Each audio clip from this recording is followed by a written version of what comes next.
यह सच्ची कहानी एडी एडवर्ड्स के जीवन पर आधारित है। कहानी की शुरुआत में हमें 1973 का साल दिखाया जाता है, जबकि एडी की उम्र 10 वर्ष से कम थी।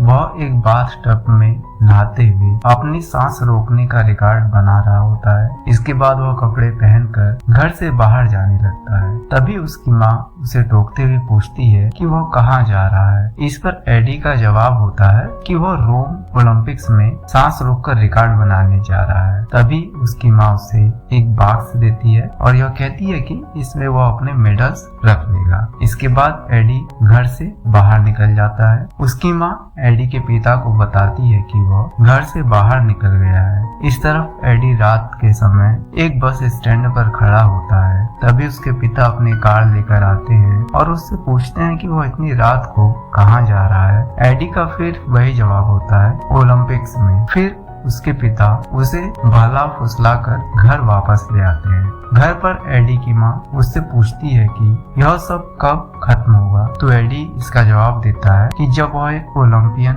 बन जाएगा। इससे हमें यह पता चलता है कि एडी बचपन से ही एक ओलंपिक खिलाड़ी बनना चाहता था। इसके बाद हमें दिखाया जाता है कि एडी अस्पताल में अपने पैरों का ट्रीटमेंट ले रहा होता है, क्योंकि उसके घुटने बचपन से ही कमजोर थे। इस दौरान एडी का पागलपन और जुनून जारी रहता है और वह कई तरह के खेल आजमाता रहता है। इस दौरान कई बार उसे चोटें भी आती हैं। एडी के पिता उसकी इन हरकतों से परेशान हो जाते हैं। उसे अपने साथ वह प्लास्टरिंग का काम सिखाने के लिए एक दिन ले जाते हैं। वहाँ एडी देखता है कि पास में ही कुछ लोग स्कीइंग कर रहे होते हैं। एडी यह देखकर कहता है कि वह ओलंपिक्स में नहीं जाएगा, बल्कि विंटर ओलंपिक्स में जाएगा। फिर एडी उस जगह पर प्रैक्टिस करना शुरू कर देता है। अब हमें साल 1987 का समय दिखाया जाता है, जबकि 1988 के कैलगरी विंटर ओलंपिक्स के लिए खिलाड़ियों की स्पॉन्सरशिप की व्यवस्था की जा रही है। लेकिन यहाँ पर ब्रिटिश ओलंपिक्स एसोसिएशन के लोग एडी को यह कहते हुए बाहर कर देते हैं कि उसे स्पॉन्सर करने के लिए कोई तैयार नहीं है। एडी के जिद करने पर ब्रिटिश ओलंपिक्स एसोसिएशन के हेड उसे कहते हैं कि वह चाहकर भी कभी ओलंपियन नहीं बन सकता। एडी दुखी मन से घर वापस आ जाता है। इसके बाद एडी के पिता उससे कहते हैं कि उसे कोई काम सीखना चाहिए, क्योंकि स्कीइंग करना कोई कैरियर नहीं होता, उसे पैसे कमाने पर ध्यान देना चाहिए। एडी अब अपना स्कीइंग का सामान एक शोरूम में रखने लगता है। इस दौरान उसकी माँ वहाँ आती है और उससे पूछती है कि क्या वह स्कीइंग छोड़ रहा है। इस पर एडी का जवाब होता है अब वह आ गया है कि वह अपने खर्चे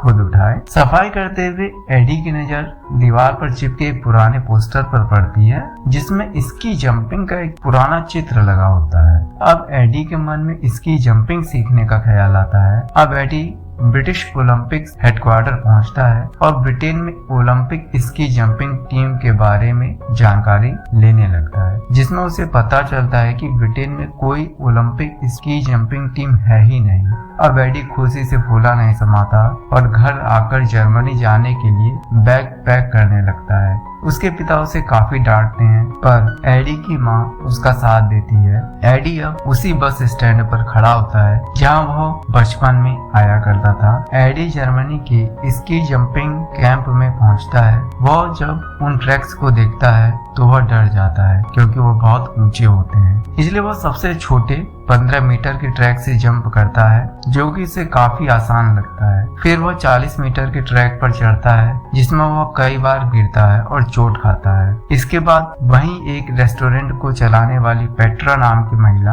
उसे नॉर्वे की कोच के बारे में बताती है। एडी तुरंत उनसे मिलने जाता है, जहां कोच उसका मजाक बनाते हुए कहते हैं कि बच्चे स्की जंपिंग तब शुरू करते हैं जब वह 7 साल के होते हैं। अगले दिन फिर एडी 40 मीटर के ट्रैक पर प्रैक्टिस करता है और कई बार गिरता है।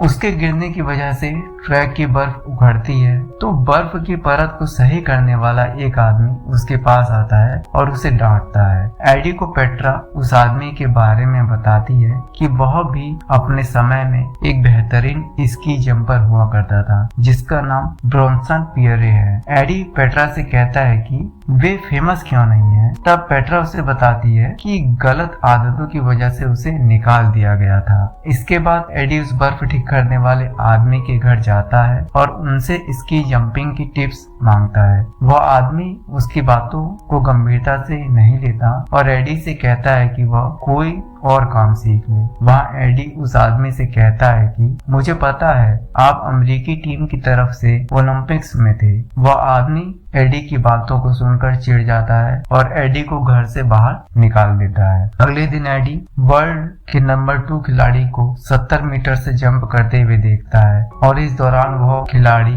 गिर जाता है और उसे गंभीर चोटें आ जाती हैं। एडी की मुलाकात फिर उस बर्फ सही करने वाले आदमी से पेट्रा के रेस्टोरेंट में होती है। यहाँ पर उस बर्फ ठीक करने वाले की लड़ाई नॉर्वे के स्की जंपरों से हो जाती है। इसके बाद वो एडी को अपने साथ एक ट्रेनिंग रूम में लेकर जाता है। यहाँ वो एडी को बताता है कि जंपिंग कोई स्पोर्ट्स नहीं बल्कि एक आर्ट है जो महसूस की जाती है। इसके बाद वो बर्फ ठीक करने वाला आदमी शराब के नशे में सबसे ऊंचे 90 मीटर के जंपिंग ट्रैक पर चढ़ जाता है, लेकिन वह आराम से उस जंप को पूरा कर लेता है। एडी फिर अपनी जंपिंग प्रैक्टिस स्टार्ट करता है और इस बार वह 40 मीटर की जंप बिना गिरे पूरा कर लेता है। एडी यह बताने के लिए उस आदमी के घर जाता है। वह आदमी उसे बताता है कि ओलंपिक की सबसे छोटी जंप भी 70 मीटर की होती है। एडी 70 मीटर के ट्रैक पर से जंप करने के लिए ऊपर जाने लगता है तो नॉर्वे के खिलाड़ी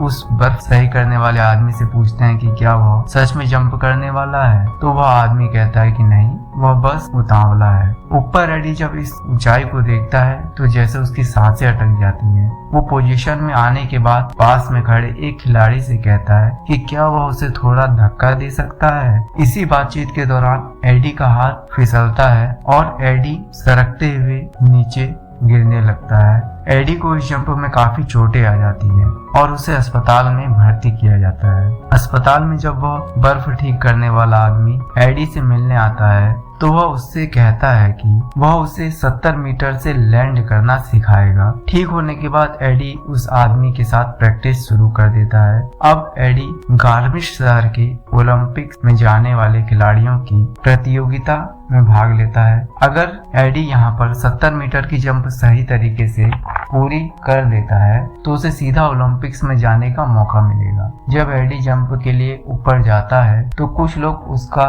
डरा मुख देखकर मजाक उड़ाने लगते हैं। इस जंप में एडी ठीक से लैंड कर जाता है। इसके बाद एडी को ब्रिटिश ओलंपिक्स एसोसिएशन से एक लेटर मिलता है। एडी जब ओलंपिक्स एसोसिएशन के ऑफिस जाता है तो उसे यह पता चलता है कि वह ओलंपिक नहीं जा सकता क्योंकि एसोसिएशन ने अब 61 मीटर की दूरी तय कर दी थी जो कि पहले मात्र 31 मीटर थी। एडी अपने घर से फोन पर बर्फ हटाने वाले आदमी से बात करता है और कहता है कि अब वह ओलंपिक्स कभी नहीं जा पाएगा। तो बर्फ हटाने वाला आदमी कहता है कि ओलंपिक्स जाने का अब एक ही तरीका है कि वह 61 मीटर जंप करे। इसके लिए वह यूरोपियन सर्किट जाने की बात कहता है। एडी को यूरोपियन सर्किट जाने के लिए पैसे और गाड़ी चाहिए थी, लेकिन उसके पिता उसे डांटते हुए मना कर देते हैं। अगली सुबह हम देखते हैं कि एडी अपने पिता की गाड़ी और पैसे जो कि उसकी माँ ने उसे दिए थे लेकर चला जाता है। अब एडी और वह बर्फ हटाने वाला आदमी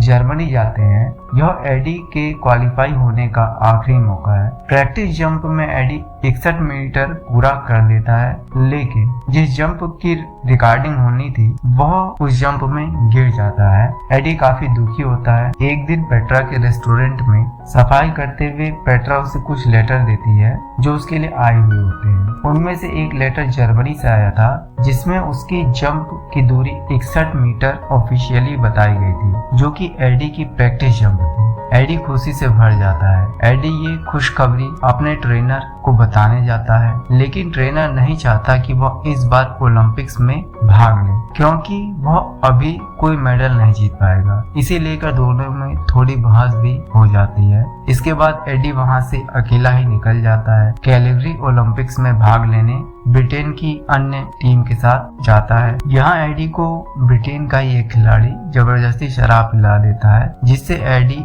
अपनी परेड को अटेंड नहीं कर पाता। अब वो दिन आता है जब एडी को 70 मीटर की जंप में हिस्सा लेना है। इस दौरान एडी के माता पिता ब्रिटेन में तथा पेट्रा और वह ट्रेनर जर्मनी में टीवी में एडी की जंप देख रहे होते हैं। यह जंप एडी आसानी से पूरा कर लेता है। इसमें एडी का रिकॉर्ड 16.5 मीटर रहता है, जो एक नया ब्रिटिश ओलंपिक्स रिकॉर्ड होता है। एडी खुशी में अजीब हरकतें करने लगता है। वो अपनी बाहें फैलाकर एक चील के पंखों की तरह लहराता है, जिससे दर्शक उसका नाम एडी द ईगल रख देते हैं। लेकिन इसके बाद अनाउंसमेंट होता है कि एडी 70 मीटर जंप में सबसे पीछे रहे हैं, अब वह आगे नहीं खेल पाएंगे। इसके बाद हमें दिखाया जाता है कि एडी अकेले में बैठा काफी पी रहा होता है। तभी उसके पास मीडिया की एक महिला आती है। वो उसे बताती है कि प्रेस के कुछ लोग उसका इंटरव्यू लेना चाहते हैं। यहाँ ब्रिटिश ओलंपिक्स एसोसिएशन